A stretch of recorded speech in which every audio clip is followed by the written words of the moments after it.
রবীন্দ্রনাথ ঠাকুরের সোনার বাংলা গানটা কেউ গেয়েছিলেন ওখানে, তার অপরাধে তাকে দেশদ্রোহী হিসাবে চিহ্নিত করে গ্রেপ্তার করা হয়েছে, আসামের গানটা নিষিদ্ধ করা হয়েছে। অপরাধ কি? সেটা পাশের রাষ্ট্র বাংলাদেশ, তাদের জাতীয় সঙ্গীত। নিশ্চয়ই এর জন্য আমরা গর্বিত যে রবীন্দ্রনাথ ঠাকুরের একটি গান তারা তাদের দেশের জাতীয় সঙ্গীত হিসাবে গ্রহণ করেছেন, এটা আমাদের কাছে অত্যন্ত গৌরবের বিষয়। কিন্তু এই গানটা তো 1905 সালে লেখা, সে তো গান, সেই গানটা আমরা গাইতে পারবো না, গা বন্ধ করে দিতে হবে এবং এখানে গাইলে দেশদ্রোহী হবে। আজকে সারে জাহাঁ সে আচ্ছা, এটা কার লেখা? ইকবাল, কবি ইকবাল। তিনি তো পাকিস্তানের বাসিন্দা। তখন তো যখন লিখেছিলেন তখন তো পাকিস্তান হয়নি, আলাদা কোনো দেশ হয়নি, একই।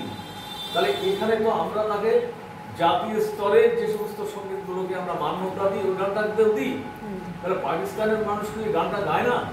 আমরা কি অন্য কোনো দেশের জাতীয় সঙ্গীত এখানে গাইতে পারবো না? আমাদের গান বহু জায়গায়, বহু ভাষায় পৃথিবীর এই জাতীয় সঙ্গীত তারা গেয়েছেন। তাহলে তারা দেশের সরকারের কাছে কি তারা দেশদ্রোহী? তাহলে